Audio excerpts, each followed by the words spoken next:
Assalamualaikum warahmatullahi wabarakatuh.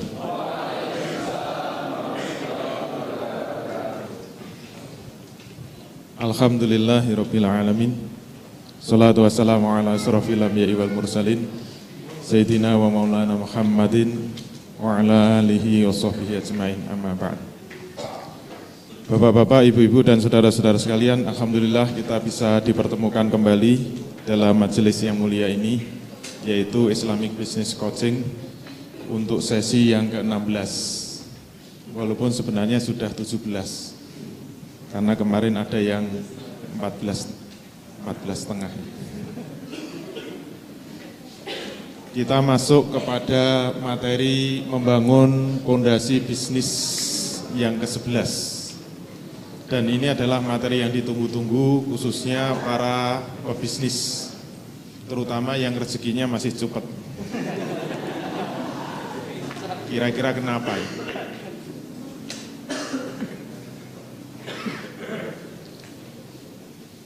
Jadi kita membahas rezeki dalam pandangan Islam, karena ini masih materi pondasi, dan berulang-ulang saya sampaikan kalau pondasi ini sangat menentukan aktivitas di atasnya. Kalau pondasi salah, dalam arti pandangan kita terhadap rezeki salah, maka itu akan berpengaruh pada amal yang salah. Dan nanti juga bahayanya itu bisa menimbulkan ketakaburan.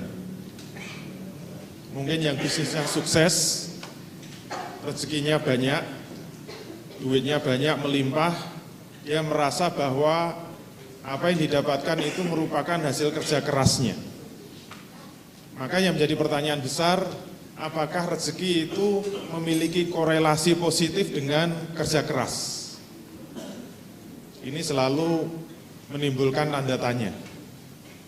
Nah, sebagaimana materi sebelumnya, jadi karena ini masih materi dasar atau dalam bahasa agama itu materi akidah, dan ini masih kelanjutan dari Qadha Qadar, jadi pembahasan tentang takdir. Setelah membahas takdir atau Qadha Qadar, kemarin kita membahas hidayah dan dolalah, kemudian kita membahas tawakal. Dan ini sangat erat hubungannya dengan tawakal. Selalu ada 3 aliran. 2 diantaranya kita anggap sebagai aliran yang salah, 1 kita anggap sebagai aliran yang benar. Dalam masalah pemahaman tentang rezeki juga demikian. Ini desainnya sudah lebih segar lagi.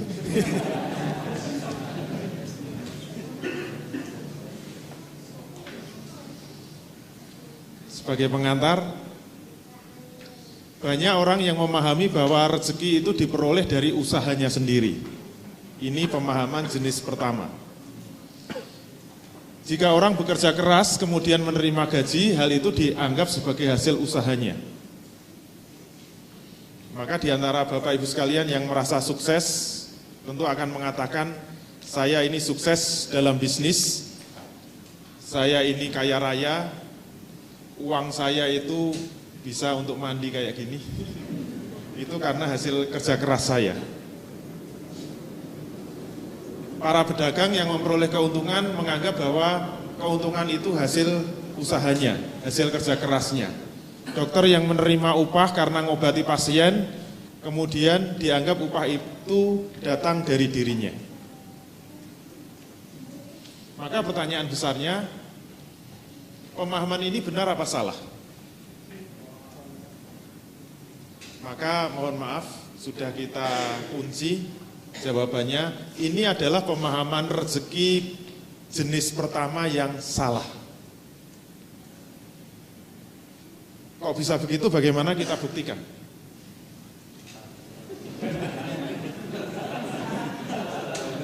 Gak tahu kok bisa pas. Masalah buat loh.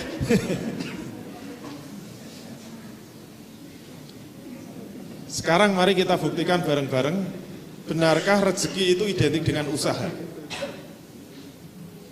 Cara membuktikan bagaimana kita lihat. Benarkah penyebab datangnya rezeki itu atas usaha kita? Mari kita melihat faktanya lebih dalam.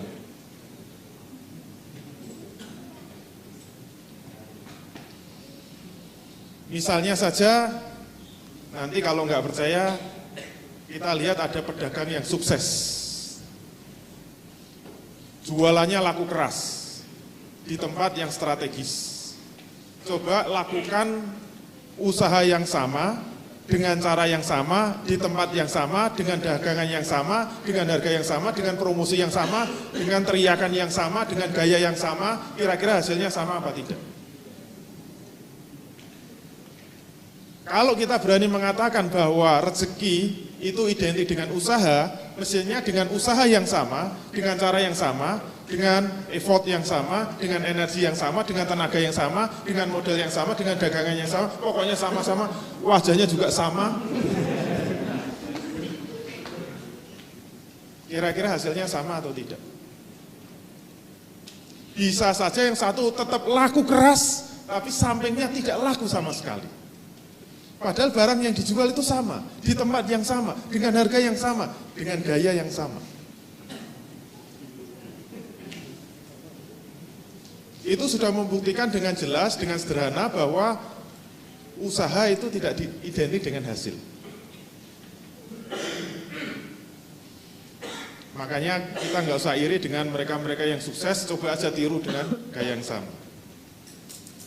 Saya dulu waktu kecil itu pernah mancing, diajak mancing teman-teman. Saya itu duduk di tempat yang sama dengan panjang dulu masih pakai bambu ya. Mungkin bambunya sama, kailnya sama, umpannya juga sama, duduk di tempat yang sama. Teman saya itu dapat terus gitu. Begitu dicelupkan sebentar udah dapat ikan. Saya itu sudah sampai melongo lama itu nggak dapat juga gitu. Akhirnya saya minta untuk gantian tempat.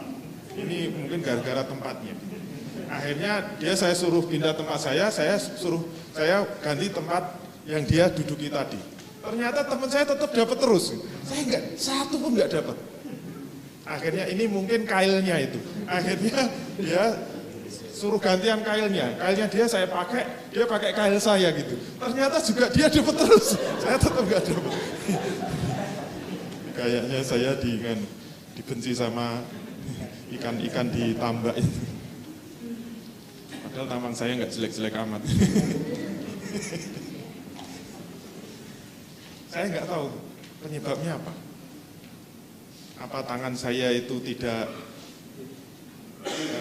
tangan saya mungkin panas, nggak bakat dapat rezeki banyak. Teman saya itu mungkin bakatnya dapat rezeki banyak, saya nggak tahu. Yang jelas ini menjadi bukti bahwa ternyata apa yang diupayakan manusia itu tidak selalu berbanding lurus dengan hasil.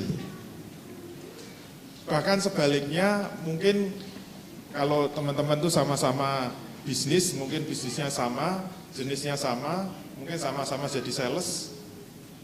Yang satu itu sudah mati-matian menawarkan, nggak ada yang beli. Yang satu nyantai-nyantai malah yang beli banyak. Saya dulu pernah ngamati waktu dulu saya kalau kuliah di Jogja itu kan pulang balik naik bis umum. Karena rumah saya Rembang, saya naik bis umum Rembang, Semarang, Jogja. Biasanya ngetem di Magelang dan itu biasanya cukup lama ngetemnya. Nah yang menarik kalau sampai bis berhenti di Magelang, itu yang saya amati apa? Pedagang asongan tuh langsung nyerang gitu. Bis belum berhenti itu udah rebutan. Semuanya lari pengen duluan masuk bis itu. Nah saya mati sampai desek-desekan itu mereka ingin paling awal untuk menawarkan. Mati-matian dia ngejar bis. Ternyata apa? Begitu masuk, walaupun penumpang itu sesak. Pedagang asongan pertama teriak-teriak, nawarkan gitu. Biasanya kan tahu sama arem-arem itu. Muter-muter nggak ada yang beli. Pedagang kedua ya jalan ulang balik nggak ada yang beli. Pedagang ketiga juga begitu. Saya itu cuma duduk ya karena memang nggak punya duit ya saya perhatikan aja. Tapi saya lihat dari luar itu ada pedagang asongan yang jalannya itu nyantai banget itu. Bahwa pedagang itu nunggu aja itu dia jalan sambil sambil bahasa Jawanya apa ya, kelendrah leda-lede gitu. Yang lain itu ngejar bis sampai lari kecepatan tinggi, dia itu jalannya tenang aja gitu. Malah nunggu sampai semua pedagang pada turun. Begitu pedagang pada turun, dia baru naik.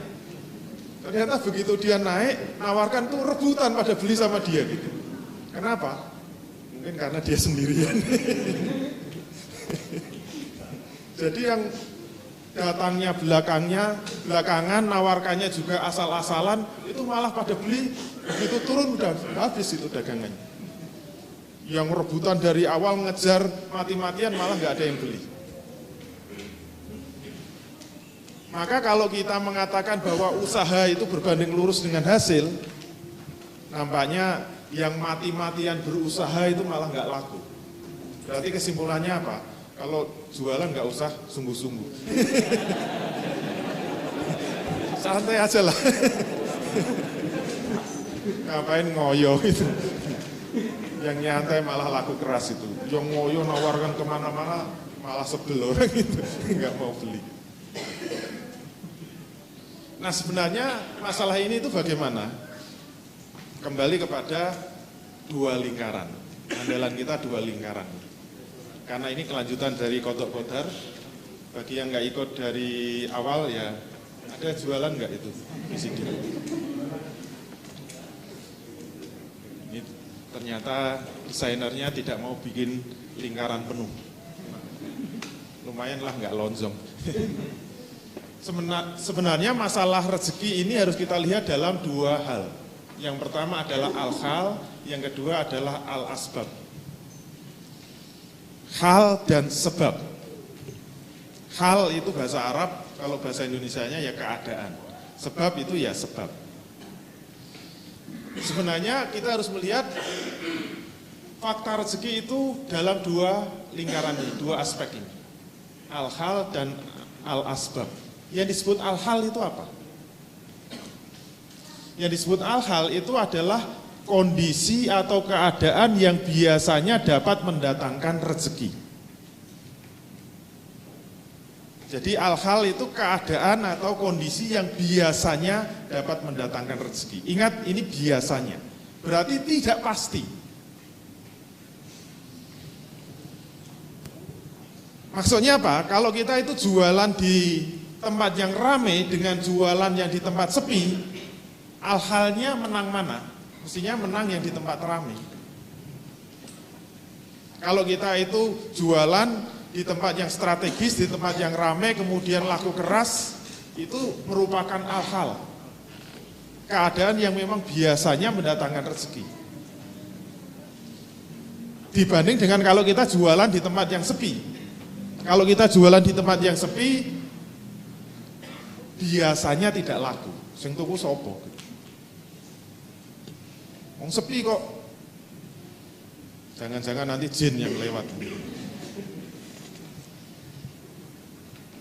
Tetapi tidak jaminan juga ya. Saya pernah diajak beli bakmi Mbah Mo itu, kayaknya nggak nyampe-nyampe itu. Ini katanya ngetop terkenal gitu loh. Ternyata dolarnya itu masuk-masuk gitu, nyelempet-nyelempet gitu. Sampai tempatnya, warungnya juga nggak bejaji gitu. Ternyata larisnya minta ampun.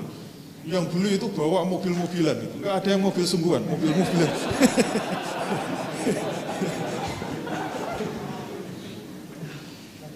Duduknya itu warungnya cuma pakai bambu gedek itu, kemudian duduknya juga hanya pakai kayu biasa gitu. Tapi larisnya minta. Tempatnya itu nyelip itu. Daerah Bantul itu aja masih kemeringat itu. Saya suruh sana lagi mungkin sudah nyasar itu, nggak ngerti itu. Bakmi 2 jaman, karena nunggunya 2 jam. Saking banyaknya yang beli. Berarti karena hal-hal itu biasanya berarti tidak pasti. Kadang-kadang yang tempatnya itu nyelempit, tempatnya itu terpencil, tempatnya sepi malah rame. Itu bisa saja terjadi. Bahkan yang sudah nongkrong menggelar dagangan di tempat yang sangat ramai, nggak ada yang lirik sama sekali. Saya pernah sholat Jumat di emper masjid itu ada jualan buku. Orang itu kan banyak lalu lalang, pada ngelirik lewat, nggak ada yang beli sama sekali gitu. Orang sebanyak ini kok nggak ada yang beli buku, kasihan gitu. Termasuk saya yang lewat. Katanya kasihan kok nggak beli, sesama penjual buku.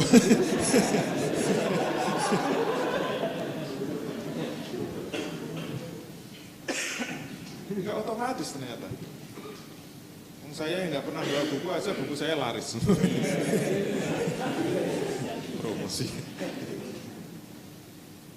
Berarti hal-hal itu bersifat tidak pasti. Tetapi inilah wilayah yang bisa diusahakan manusia. Berarti setiap ikhtiar, setiap usaha itu sebenarnya hanya masuk di wilayah hal-hal ini. Oleh karena itu sekeras apapun kita berusaha, itu tidak berbanding lurus, kita tidak bisa memastikan pasti berhasil, nggak bisa. Kalau ada yang berani mengatakan itu, bahaya itu. Akidahnya bisa tercoreng.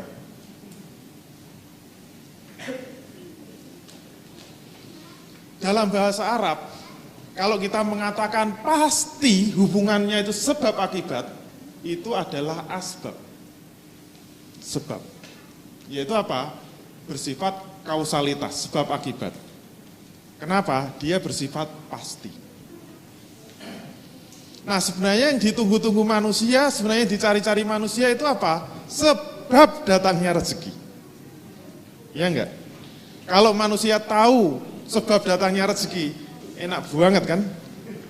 Kenapa? Karena sebab itu bersifat pasti. Sebab itu bersifat pasti. Sebenarnya yang dicari manusia dimanapun berada itu adalah sebab datangnya rezeki, bukan hal-hal.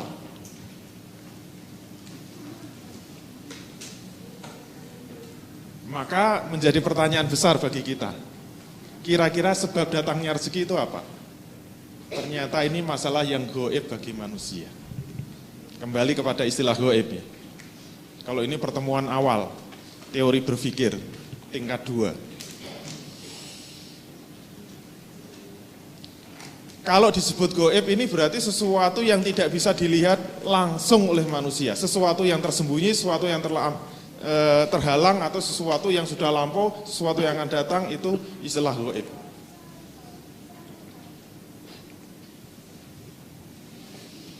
Dulu waktu masih membahas teori berpikir, saya ingatkan berulang-ulang, hati-hati dengan sesuatu yang gaib. Kemarin saya dengarkan radio, kemudian sekilas baca Quran, keraton kita itu masih melakukan labuan ke pantai selatan. Nah, dalam berita di radio itu saya dengarkan apa yang dilabuh itu ternyata salah satunya perangkat pakaian perempuan. Untuk siapa? Ternyata untuk Gusti Nyai Roro Kidul. Nyebutnya Gusti. Pertanyaannya, benarkah pakaian yang kita kirimkan itu sampai kepada Nyai Roro Kidul? Harapannya kan supaya Ngayuk Jogarta ini tetap dalam keadaan aman dan tentram penuh barokah. Caranya gimana? Nyai Roro Kidul dikirimi seperangkat alat sholat, bukan seperangkat pakaian wanita, supaya tidak marah-marah. Ini berarti sesuatu yang gaib. Bagi manusia ini sesuatu yang gaib. Kalau kemarin itu setelah laut biasanya terus naik ke Merapi gitu. Itu juga dikirimi juga itu, penunggu Merapi. Nggak tahu laki-laki apa perempuan. Kalau laki-laki ya mungkin seperangkat pakaian laki-laki. Tapi kalau yang meninggal kemarin laki-laki mestinya ya perempuan juga itu. Mungkin nenek lampir itu.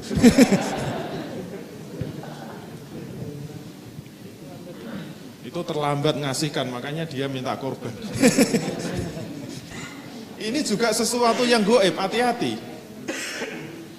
Maka dulu dalam teori berpikir sudah saya katakan, kalau ini sesuatu yang gaib, manusia itu membutuhkan dalil yang pasti untuk bisa mengetahui sebenarnya sebab datangnya rezeki itu apa. Kalau sebab itu pasti, ibaratnya kalau kita itu punya tongkat, kita sundul saja langsung jatuh. Kalau kita ngerti pundi-pundi rezeki itu tempatnya di mana, kita sunduli saja gitu. Rocok gitu. Bukan uang kertas, uang emas itu kan keren gitu. Apalagi kayak Inten gitu yang saya pakai ini. Kasih teman saya. Kemarin di Semarang pada nanya itu apa? Intan gitu. Langsung untuk rebutan, makanya pas foto nggak kelihatan. Soalnya dipakai rebutan.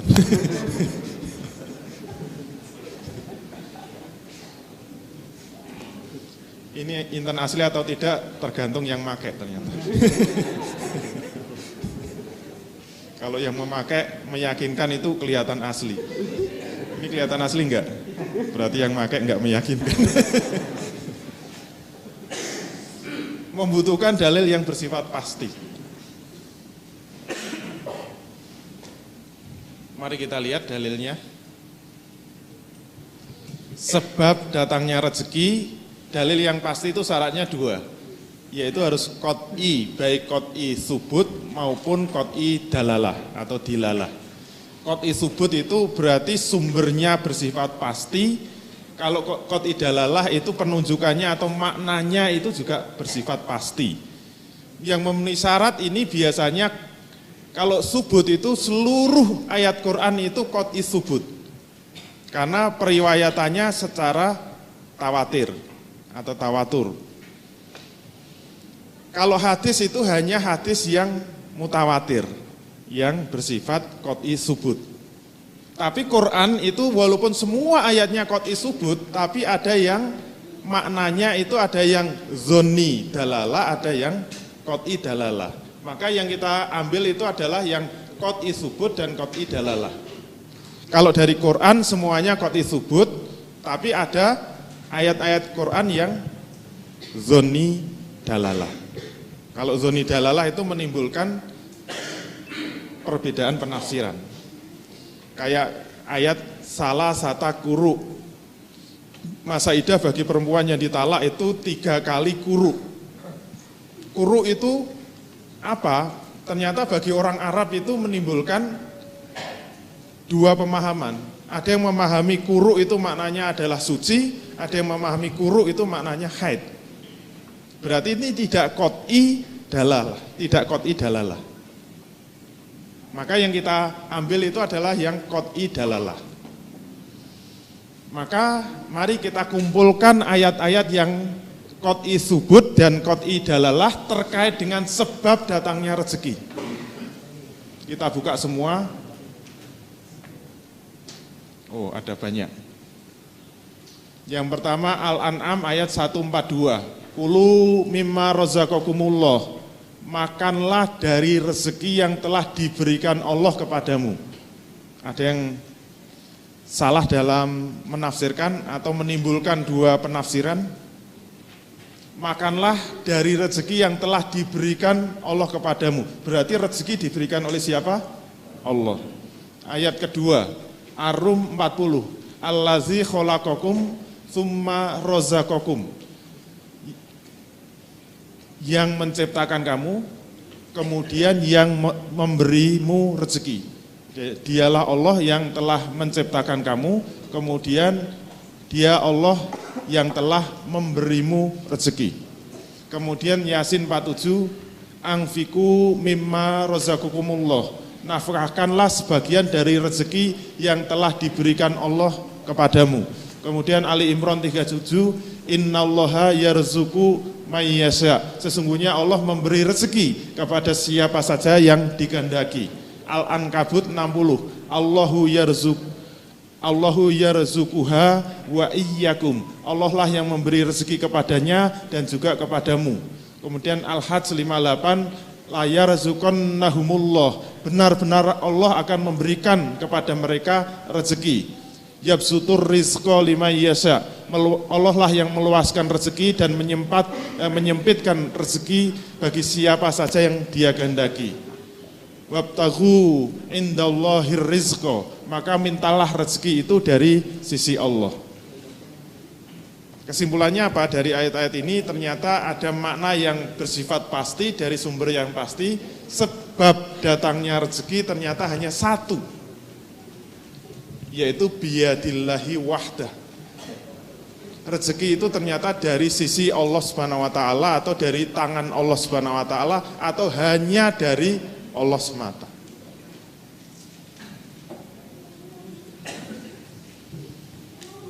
Ternyata pemahaman ini juga menimbulkan kelompok dua, yaitu pemahaman rezeki yang salah. Karena ayatnya sangat jelas, ayatnya sangat tegas, ayatnya sangat lugas, rezeki itu semata-mata dari Allah Subhanahu wa taala, kemudian menimbulkan sikap yang salah. Kelompok dua yang memahami rezeki dengan pemahaman yang salah. Karena rezeki itu datangnya dari Allah, maka usaha manusia itu enggak ada gunanya. Rezeki itu dari siapa? Dari Allah. Rezeki datangnya dari siapa? Dari Allah. Rezeki pemberian dari siapa? Dari Allah. Terus kerja untuk apa coba? Kalau rezeki dari Allah, sampean tuh mau kerja, mau enggak kerja, sebenarnya sama aja. Kalau memang bakatnya kaya itu, susah kok jadi miskin itu. Bener itu. Baunya aja udah kaya kok. Itu mau jadi miskin susah gitu.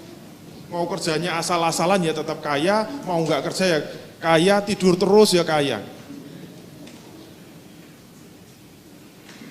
Saya dulu lulus kuliah itu kayaknya kerjanya asal-asalan. Dulu saya nikah itu kan belum lulus.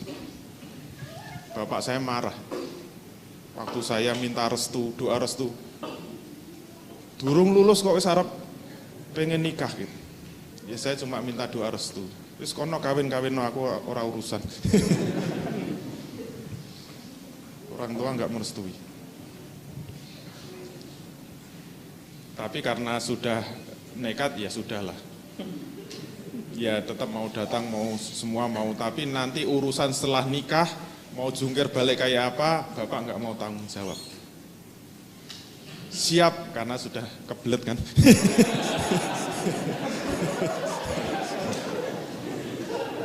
Waktu ngelamar itu dengan gagah perkasa, mungkin sering saya ceritakan, ketemu calon mertua tanya, kamu kok ngelamar anak gadis saya itu sudah kerja apa? Kamu udah punya pekerjaan tetap apa? Saya karena orang yang jujur dan tidak sombong, saya jawab apa adanya. Mohon maaf Pak, saya belum punya pekerjaan tetap. Lo kok ngelamar anak saya? Mau dipakani apa anak saya itu? Ya jawab saya kan karena pernah nulis retorika.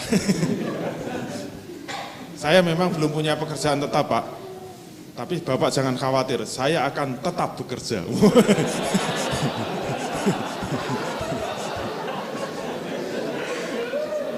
Dari jawaban itu langsung diterima saya ini. Bukan diterima karena apa? Karena suka sama saya, tapi karena kasihan sama saya. Jadi kerja nggak jelas kok tetap nekat. Tapi alhamdulillah diterima. Dan begitulah akhirnya orang tua saya lepas tangan. Ya saya sudah nekat, sudah bismillah, kerja pokoknya saya kerja apa saja, yang penting nggak pakai modal. Ternyata bisa juga gitu. Caranya gimana? Ya cari aja orang yang punya barang mau konsinyasi kan. Terutama yang punya batik-batik saya ambilin, nanti kalau nggak laku retur, sebulan balik lagi ganti yang baru, muter terus. Yang punya buku saya ambili, pokoknya nanti saya tawarkan kemana-mana. Yang penting apa? Nggak pakai modal. Itu menunjukkan bisnis nggak harus pakai modal. Nyatanya saya bisa ngontrak rumah, bisa menghidupi anak istri. Sampai akhirnya orang tua saya kan berkunjung. Bagaimanapun juga rindu sama anak yang terakhir gitu. Ya silahkan berkunjung di rumah saya yang sangat indah, tempat bulan madu. Betul, saya bisa ngontrak kan satu ruang tamu, satu tempat tidur, satu ruang tidur dan dapur kamar mandi. Ketika bapak ibu datang, bingung kan? Yang harus tidur di dalam siapa? Kalau orang tua tidur di kamar, saya tidur di ruang tamu. Kalau orang tua tidur di ruang tamu, saya tidur di kamar gitu loh. Yang harus ngalah siapa? Orang tua saya harus kita hormati kan, tidur di dalam. Tapi orang tua saya nggak tega masak pengantin baru di luar. Akhirnya sama-sama bingung kan. Kalau bapak saya bingung kan, saya biarkan saja gitu. Kebingungannya apa? Disalurkan dengan cari koran. Tumben cari koran gitu. Akhirnya sibuk sendiri buka-buka. Bukan lihat berita, tapi iklan kecil. Akhirnya kok serius amat nyari apa? Udah diem aja gitu. Pokoknya mau ngantar saya enggak gitu. Akhirnya saya antar kemana. Saya nuruti aja gitu. Ternyata nyari rumah. Ketemu kemudian nawar, dibeli sama bapak. Wah, beli rumah. Mau pindahan ke Jogja apa? Ternyata enggak. Begitu sudah dibeli, ini untuk kamu. Saya itu hampir enggak percaya gitu. Akhirnya apa? Saya terpaksa mau.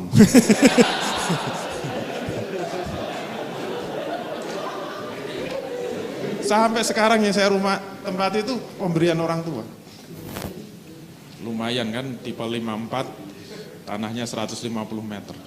Tapi agak jauh dari UGM, saya kan belum lulus itu.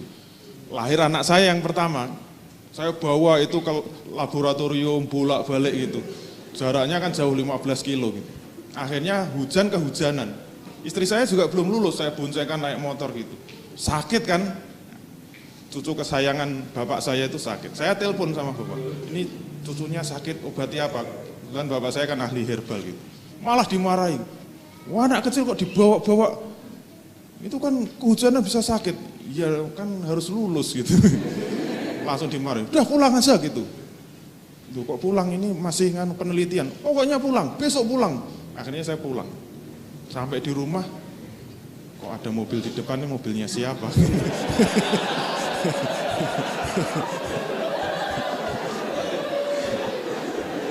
Padahal yang di garasi sudah ada satu, kok di depan ada ini. Saya diem aja, pura-pura nggak tahu.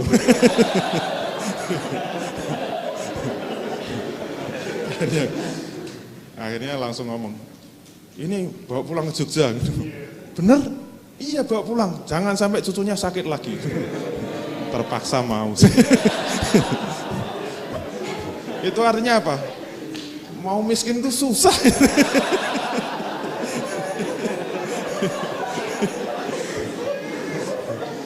Begitu sampai di komplek, mobil saya paling bagus seluruh komplek itu. Dulu masih Panther, masih bagus itu. Dan dulu solar masih murah, saya masih ingat itu. Saya isi dari Rembang sampai ke Jogja itu berapa kilo? Kira-kira 300 kilo. Itu saya ngisi itu cuma Rp5.000 itu sampai Jogja. Karena harga solar waktu itu Rp380. 5.000 kan. 10 liter lebih itu. Apalagi memang mobil yang hemat. Ini artinya apa? Saya jadi mikir itu. Berarti rezeki itu sudah dijatah oleh Allah Subhanahu wa taala. Kalau bakatnya kaya tetap kaya kok gitu. Wong saya nggak pernah beli ake aja dikasih ake. Susah jadi miskin itu. Tapi yang miskin itu udah kerja bontang-banting badan itu, sudah memeras tulang sampai membanting keringat. Balik-balik kan. Tetap miskin terus gitu loh. Terus ngapain kerja coba? Makanya yang belum nikah itu cari jodoh yang baunya itu kaya gitu loh. Susah diajak miskin.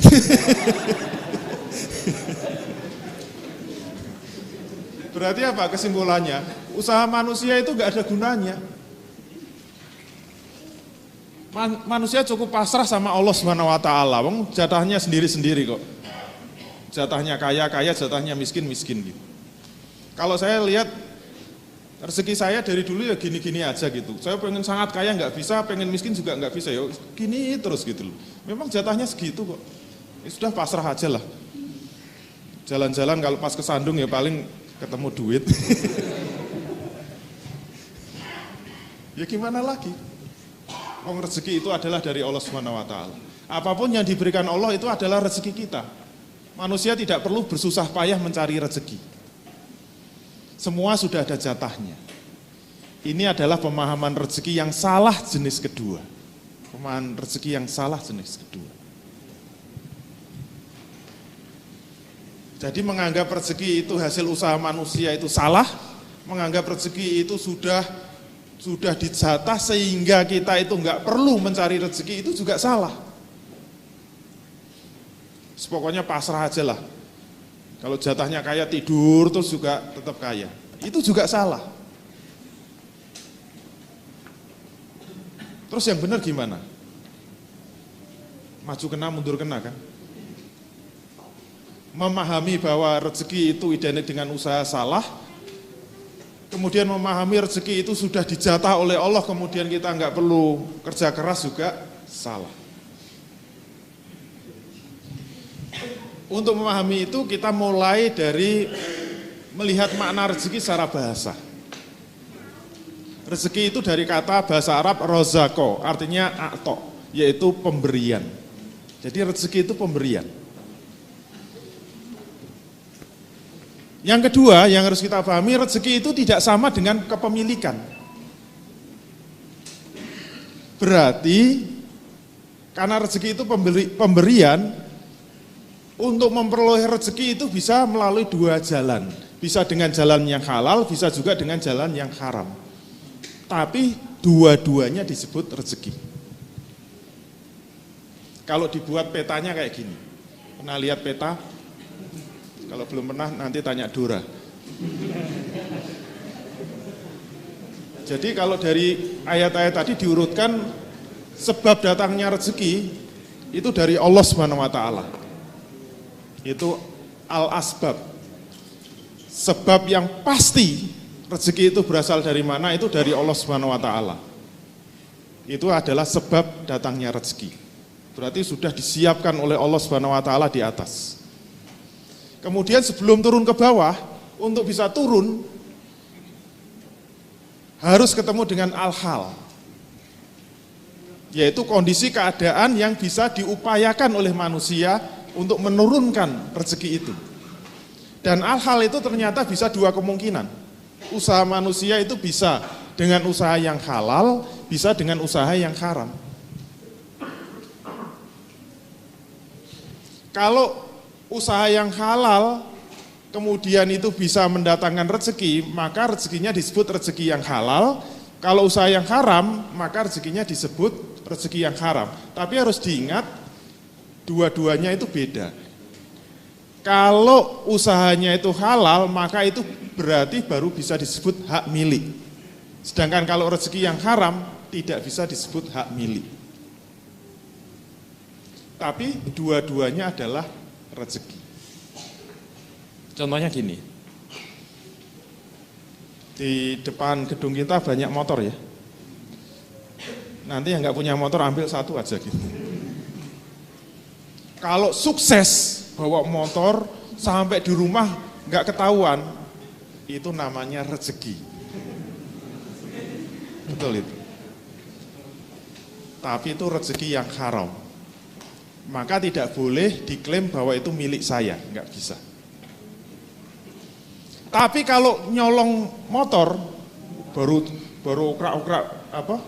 ukrak kuncinya, udah ketahuan digebuki, kemudian malah masuk penjara, belum rezekinya. Jadi kalau mencuri kok sudah bawa motor, kemudian dikejar, gebuki, malah kena, kemudian motornya diambil kembali, itu berarti belum rezekinya. Berarti yang disebut rezeki itu apa? Kalau sudah di tangan kita, itu disebut rezeki. Baik itu dengan cara yang halal maupun dengan cara yang haram, pokoknya kalau sudah di tangan kita, itu baru disebut rezeki kita. Dan dua-duanya berasal dari Allah Subhanahu wa taala. Lihat petanya, semuanya berasal dari Allah. Tapi untuk sampai ke tangan kita bisa dengan dua jalan. Oleh karena itu,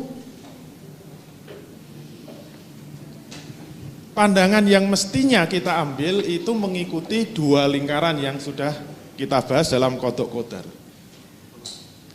Rezeki itu yang pertama di dalam lingkaran yang menguasai manusia. Yang kedua, kita pandang dalam lingkaran yang dikuasai manusia. Ini materi Qadha Qadar dulu. Kalau berbicara rezeki, lingkaran yang menguasai manusia itu kita sebut sebab datangnya rezeki.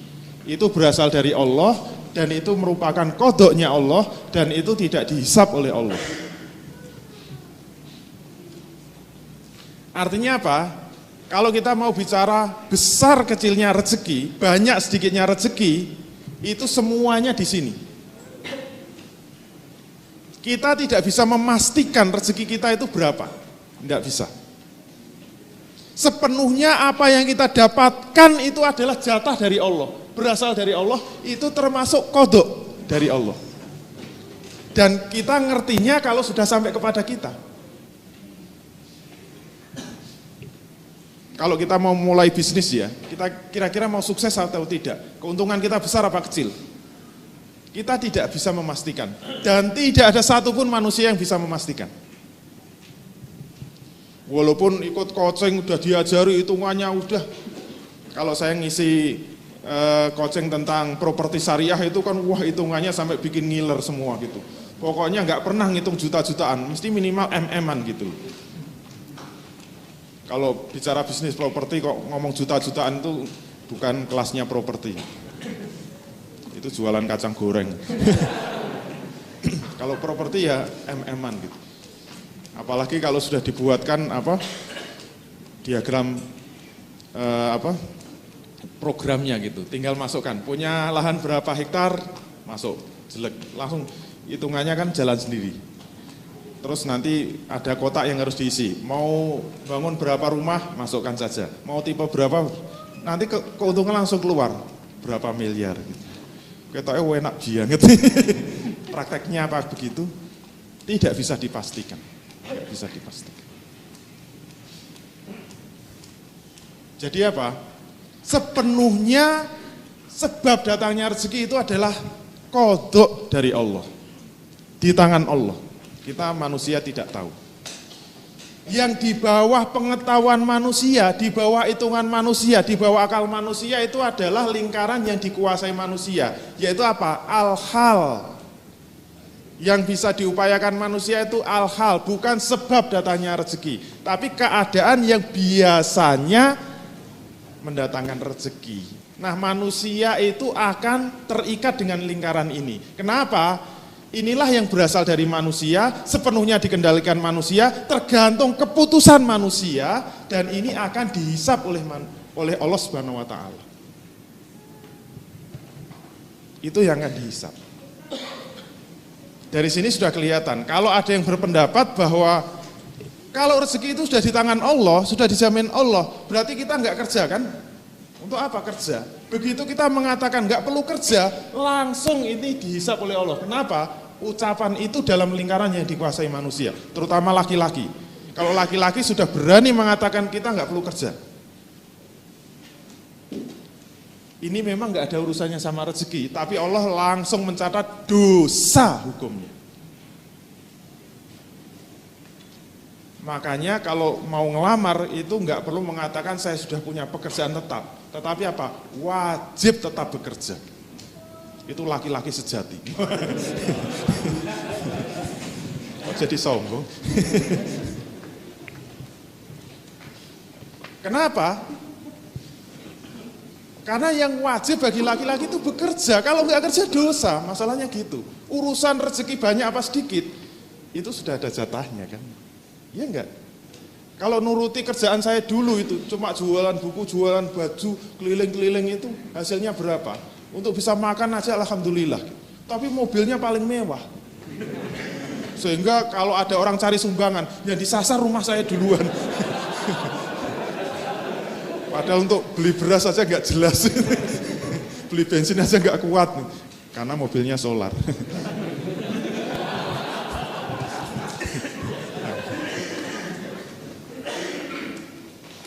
Kadang-kadang memang begitu, nggak nyambung gitu loh. Antara usaha kita dengan hasilnya, nggak nyambung.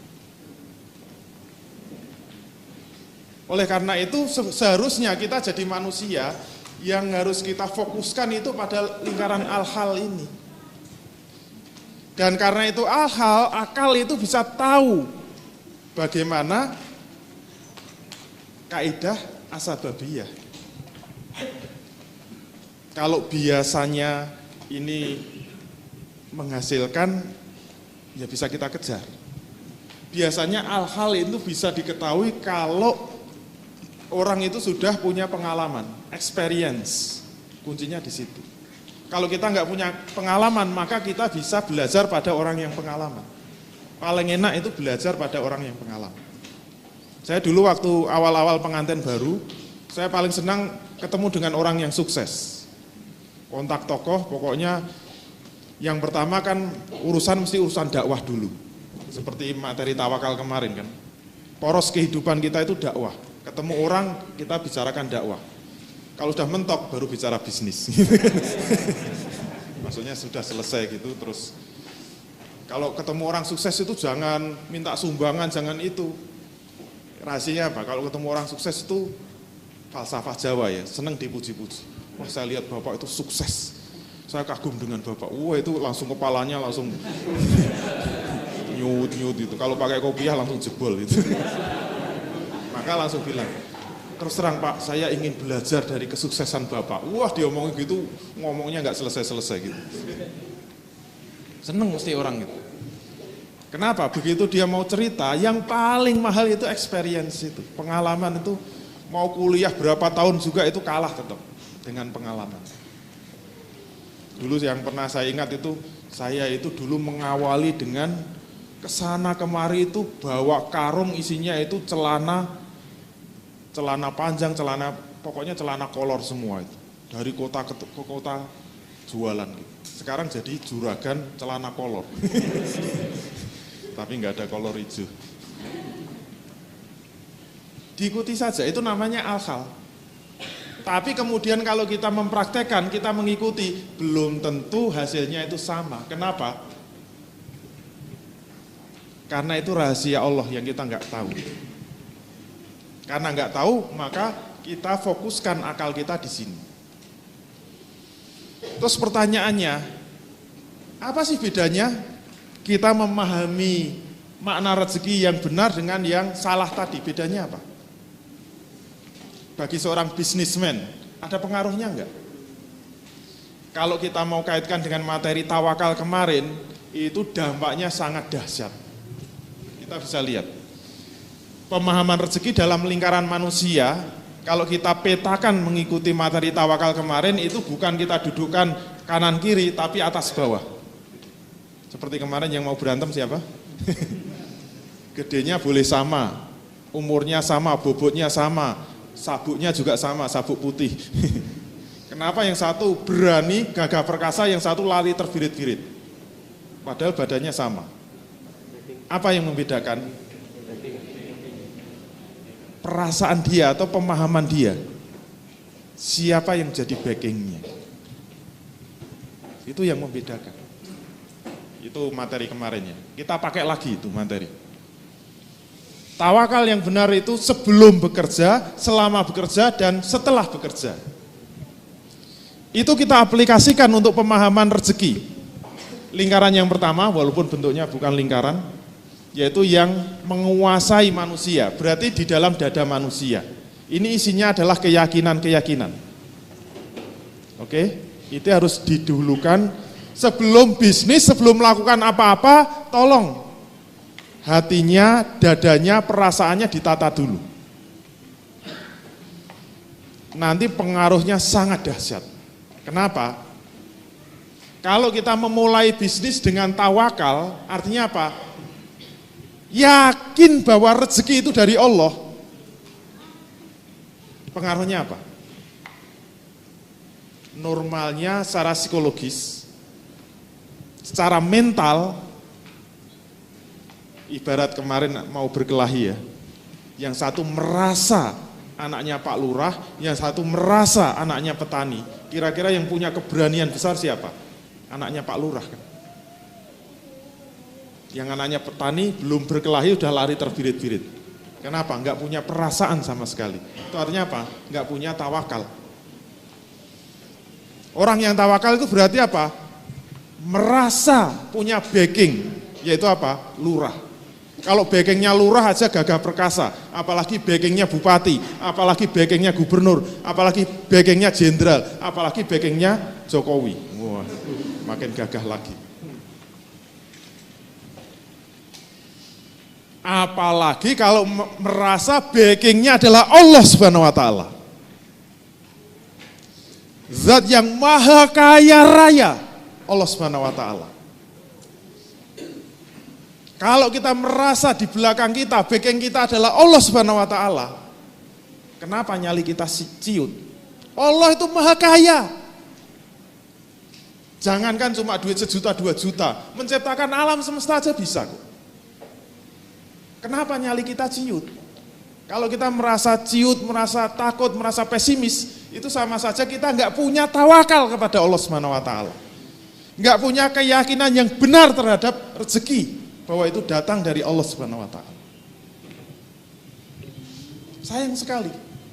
Jadi umat Islam tapi nyalinya kecil, nyalinya ciut. Cita-citanya pendek. Bisnisnya asal-asalan. Oleh karena itu pentingnya lingkaran yang menguasai, yaitu di dalam dada kita, itu diisi dengan pemahaman yang benar terhadap rezeki, pemahaman yang benar terhadap tawakal kepada Allah. Itu akan muncul dalam bentuk apa? Keyakinan pada rezeki itu berasal dari Allah Subhanahu wa Ta'ala. Ini akan berpengaruh, yakin bahwa Allah akan membantu kita. Sudahlah, kita pasrahnya itu pada Allah. Yakinnya pada Allah.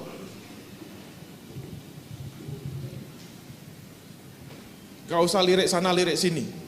Gak usah lihat mertua atau orang tua. Kita masih punya yang jauh lebih hebat, yaitu Allah Subhanahu wa Ta'ala. Dan ini akan menimbulkan semangat yang luar biasa sebelum kita berangkat cari rezeki. Jadi tolong sebelum kita melangkahkan kaki untuk bisnis, sebelum kita melangkah kaki untuk ikhtiar, sebelum kita melangkahkan kaki untuk mencari rezeki, di dalam dada ini harus sudah dipenuhi dengan keyakinan-keyakinan ini. Kalau enggak ada, percuma, itu sama saja tidak ada tawakal. Seperti kemarin, tawakal dalam arti saya bekerja kemudian saya bertawakal. Ikhtiar dahulu baru kemudian bertawakal. Itu pemahaman yang salah. Berarti ketika ikhtiar tidak ada tawakal. Kalau ikhtiar tidak ada tawakal, enggak ada pengaruhnya apa-apa ketika kita bekerja. Padahal yang diharapkan pengaruh ini apa? Menimbulkan energi yang sangat dahsyat. Dengan keyakinan apa? Backing kita adalah Allah. Inilah yang akan menjadi penyangga bagi lingkaran yang dikuasai manusia, yaitu apa? Pada akal manusia. Terus pengaruhnya apa?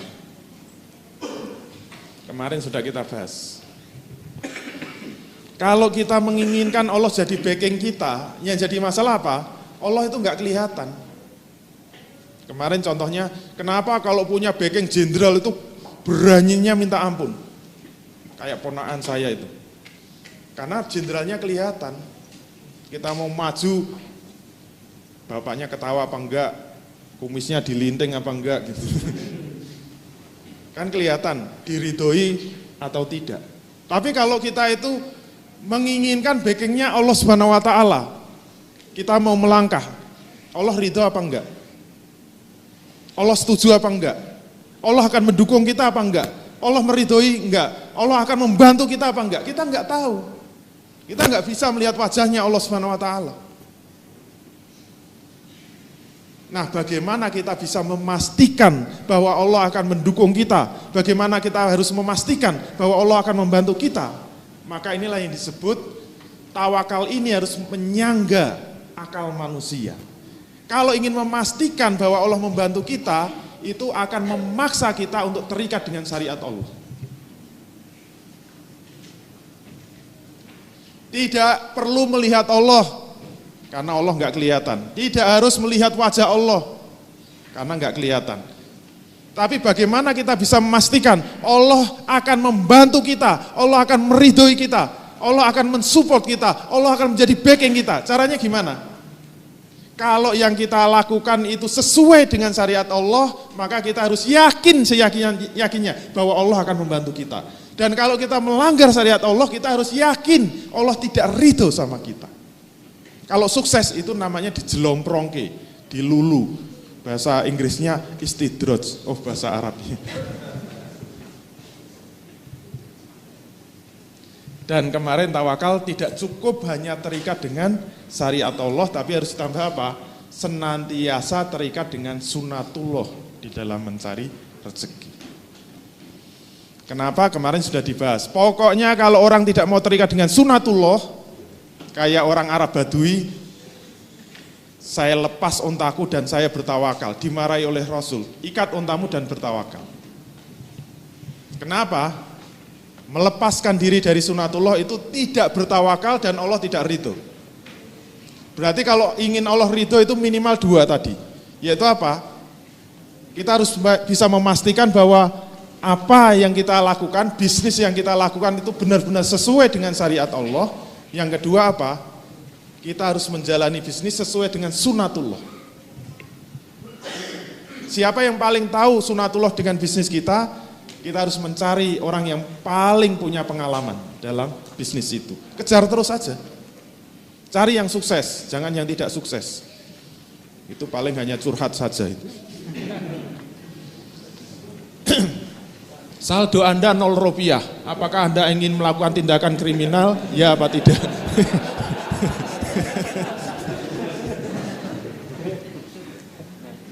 Kami menganjurkan Anda untuk segera mencari pekerjaan. Langkah kita yang pertama, kalau kita urutkan, harus yakin yang mendalam akan rezeki dari Allah Subhanahu wa taala. Yang kedua, keyakinan yang mendalam bahwa Allah akan menolong kita. Yang ketiga, inilah yang akan memunculkan semangat bagi kita. Ini masih dalam lingkaran yang dalam dada kita, yang menguasai kita. Kemudian, apa konsekuensinya terhadap akal kita? Akan memaksa kita untuk berpegang teguh kepada syariat Islam. Yang kedua, akan terikat dengan sunatullah. Kemudian kalau mau ditambah, ini nanti materi terakhir, yaitu senantiasa doa kepada Allah untuk materi pondasi ya. Yang terakhir itu doa. Tapi sebelum doa, mohon maaf, minggu depan itu materi ajal. Bisnis kalau diajari ajal itu kenapa gitu? Biar nggak cepat mati lah. Biar bisnisnya nggak nekat gitu loh. Senantiasa berdoa kepada Allah. Yakin bahwa Allah yang memberi, maha pemberi dan maha penolong bagi hamba-hambanya. Kembali kepada fitri, tetap optimis walaupun kosong. Maka fungsi memahami rezeki yang benar, pertama, selalu optimis. Kalau ada pebisnis itu yang pesimis, bekah bekuh, leda-lede, itu berarti tidak memahami rezeki dengan benar. Pebisnis yang memahami rezeki dan benar selalu optimis. Mau ganti pekerjaan kayak apa, enggak khawatir. Tantangannya kalau nanti ditunjukkan, mohon maaf Pak, pekerjaan Bapak haram. Mungkin, mohon maaf ya, kerja di bank, karena sudah tanya, bagaimana hukumnya kerja di bank? Kan enggak ngambil riba, enggak memberi juga. Ternyata hadisnya ada 4 yang dilaknat oleh Allah, yaitu apa? Pemberi riba, penerima riba, tukang catatnya, gitu. Penulisnya dan saksi-saksinya. Rasul mengatakan, hum sawaun. Mereka semua adalah sama. Loh berarti saya masuk tukang catat? Iya gitu. Terus gimana? Keluar saja. Oh saya ini sudah bonusnya saja 12 juta. Take home pay sudah 25 juta. Saya sudah kerja 15 tahun. Masa meninggalkan dunia ini? Kalau rezeki itu dari Allah, kalau kita masih yakin bahwa rezeki dari Allah, kita keluar dari bank, ganti pekerjaan, tunggu saja. Kalau hasilnya tidak 25 juta, lapor sama Allah. Jangan lapor sama saya. Insya Allah tetap, saya jamin. Kalau nanti beda, nanti bedanya apa sih? Duh, sekarang saya kerjanya jualan mie rebus misalnya. Dulu pegawai bank, sekarang mie rebus. Hasilnya kok nggak ada 25 juta, cuma 2,5 juta. Bedanya apa?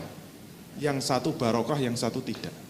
25 juta nanti lihat saja, hilangnya itu akan sebanyak apa? 25 juta kurang 2,5 juta. Saya punya kisah nyata itu dari teman saya sendiri yang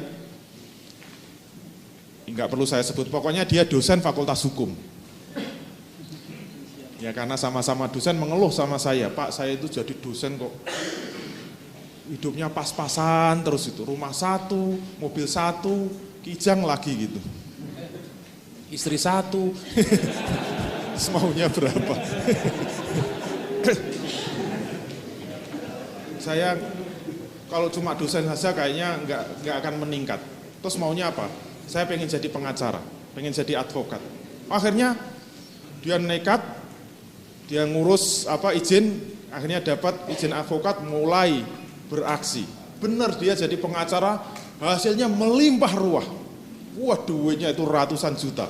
Akhirnya beli rumah lagi, beli mobil lagi, mobilnya banyak, rumahnya banyak. Hasilnya apa? Hampir tiap hari itu pasti ada kejadian.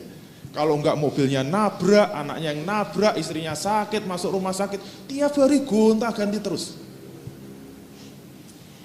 Dia bingung gitu. Selesai satu urusan mobil, keluar bengkel, istrinya masuk bengkel. Rumah sakit masuknya. Terus saja gitu. Bertahun-tahun dia merasakan duit banyak tapi keluar masuk. Akhirnya lapor lagi sama saya. Pak saya kok tersiksa ya hidup saya. Padahal duit saya banyak gitu. Kenapa? Kamu jadi pengacara? Iya. Benar enggak itu dapatnya duit itu?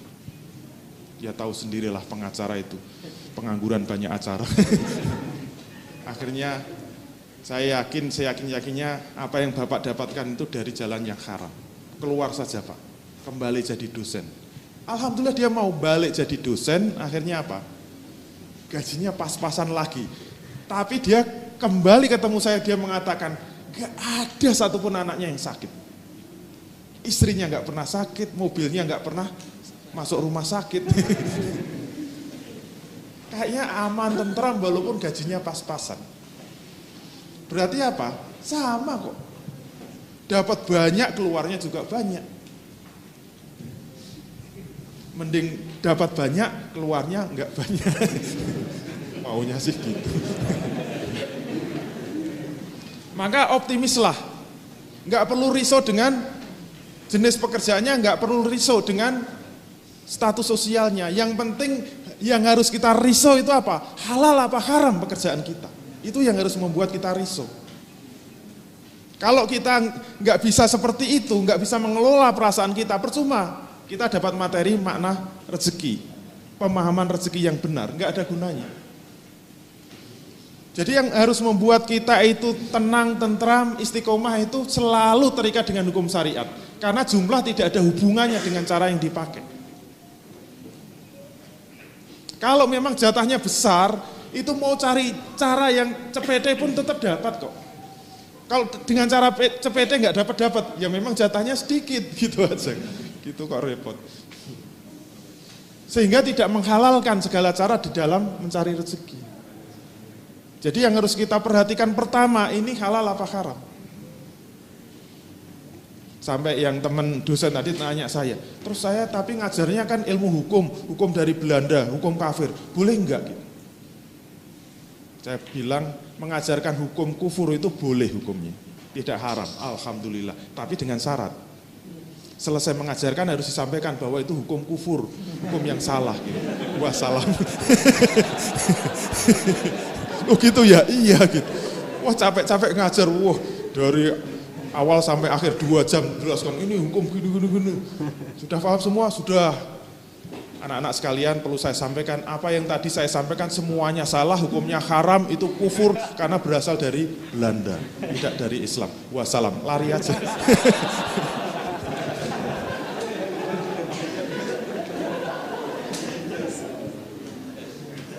Kemudian tidak takut menolak rezeki yang datang dengan cara yang haram. Itu yang mungkin pernah saya ceritakan. Saya dulu waktu kepepet, lagi jatuh-jatuhnya, lagi sangat butuh dengan duit. Karena saya pernah terlibat dengan proyek tapi gagal. Harus nanggung utang yang banyak. Sudah MM-an itu, miliaran itu utang. Didatangi orang dengan mudahnya, Pak saya punya 3 miliar Pak. Silahkan pakai sesuai dengan kebutuhan Bapak. Dan Bapak cukup mengembalikan plus bunganya sangat ringan, setahun 3%. Ada yang menyamai? diutangi, nggak pakai agungan, nggak, pokoknya saya percaya sama Bapak, yang penting ini gunakan Bapak untuk kepentingan umat Islam. 3 miliar. Bayarnya apa? Terserah Bapak, bunganya 3% setahun. Istri saya ikut dengarkan di belakang itu gatal juga. 3 miliar, 3% ini. 3% setahun terus 1 bulan berapa? Itu kalau mau ambil itu langsung waktu itu ya, 3 miliar itu kan untuk membangun gedung itu udah jadi, itu sangat mewah itu waktu itu. Tapi waktu saya masuk diskusi sama istri saya, itu pentingnya istri yang solihah itu begitu. Jadi kalau banyak suami yang kemudian terperosok di dalam limbah korupsi, limbah keharaman, itu mesti pengaruh dari istri. Istri itu sangat menentukan. Berarti kalau ada suami-suami yang sukses tetap di jalan yang halal, itu mesti pengaruh dari istri yang solihah juga. Jadi yang belum punya istri jangan sampai salah pilih gitu. Pilihlah si samping sana yang belum laku.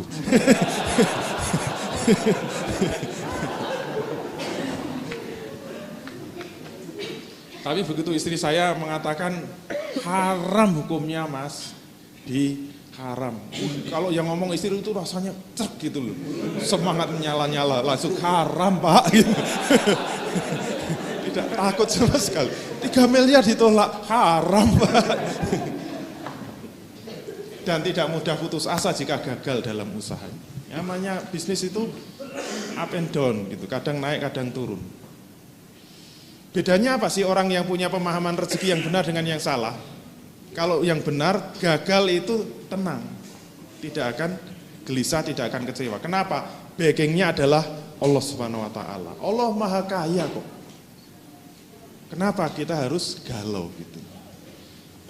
Yang terakhir, membuat kita tidak takut untuk berjuang di dalam menegakkan Islam. Itu biasanya yang kemarin kita bahas. Kalau kita sibuk bisnis, kita makan aja nggak jelas kok, diajak-ajak memperjuangkan Islam, diajak-ajak mendakwakan Islam. Nanti gimana dapur kita? Insya Allah nggak usah khawatir. Kalau kita punya keyakinan yang benar, punya pemahaman yang benar terhadap rezeki, justru harus kita balik, kemarin kan begitu. Poros kehidupan kita yang utama itu adalah untuk kepentingan dakwah, untuk kepentingan perjuangan Islam. Sehingga semua yang kita lakukan itu harus kita tarik, kita gelandang dengan lokomotif besar, yaitu apa? Tujuan hidup kita itu adalah demi kepentingan Islam. Intang surullaha yang surkum wa yutsabbit aqdamakum. Jika kamu mau menolong agama Allah, pasti Allah akan menolong kamu dan akan meneguhkan kedudukan kamu. Sekian, wassalam. Terima kasih.